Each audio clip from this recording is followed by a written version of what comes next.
Al presidente de Haití, Jovenel Moïse, lo mataron a tiros en su casa en plena madrugada. Se trata de la primera muerte en décadas de un presidente en el poder en América Latina, y ocurre en un momento de alta tensión política en Haití, el país más pobre de la región. El primer ministro interino dijo en un comunicado oficial que un grupo de individuos no identificados atacó la residencia privada de Moïse en Puerto Príncipe este 7 de julio, dejando además a su esposa herida.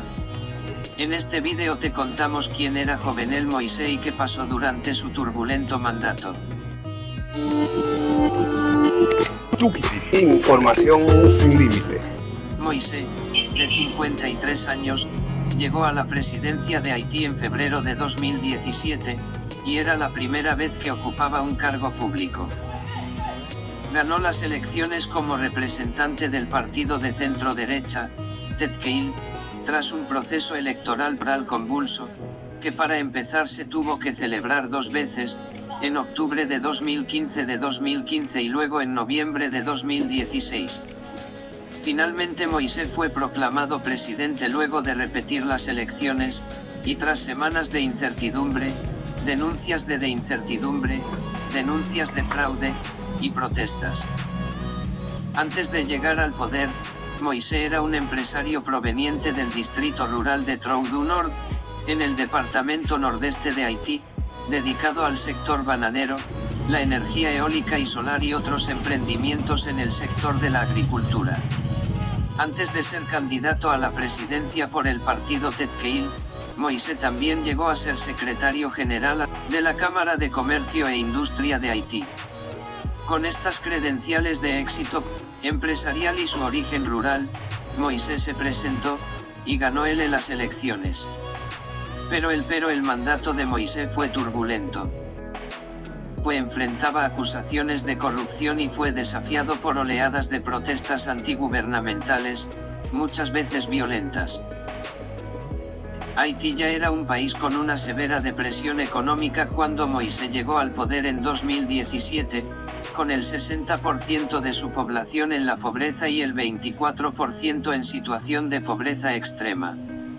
Pero en los últimos años la situación solo se ha hecho más grave con el azote de varios huracanes, y la pandemia.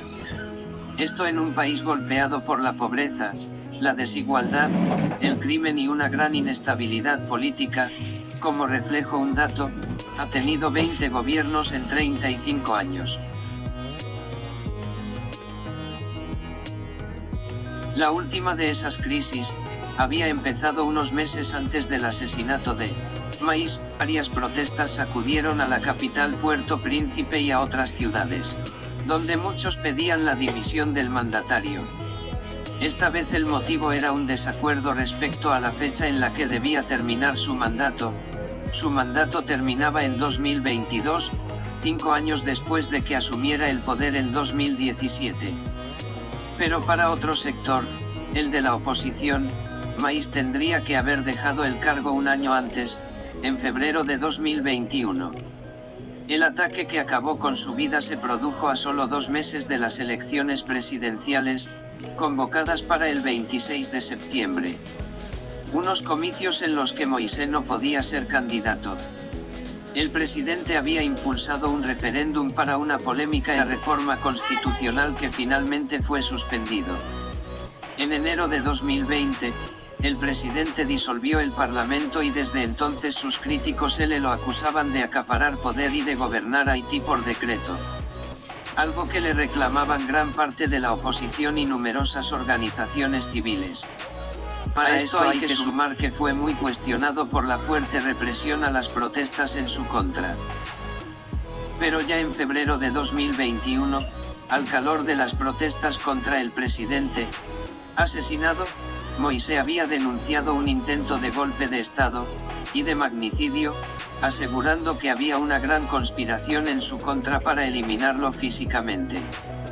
Moïse había acusado a un grupo de familias y empresarios vinculados al sector eléctrico de intentar asesinarlo. Pero si bien todo esto ya había hecho a muchos calificar la situación como la mayor crisis política en Haití, el asesinato de Moïse, en medio de la madrugada, por parte de un comando no identificado eleva el LI crisis a un peligroso nivel.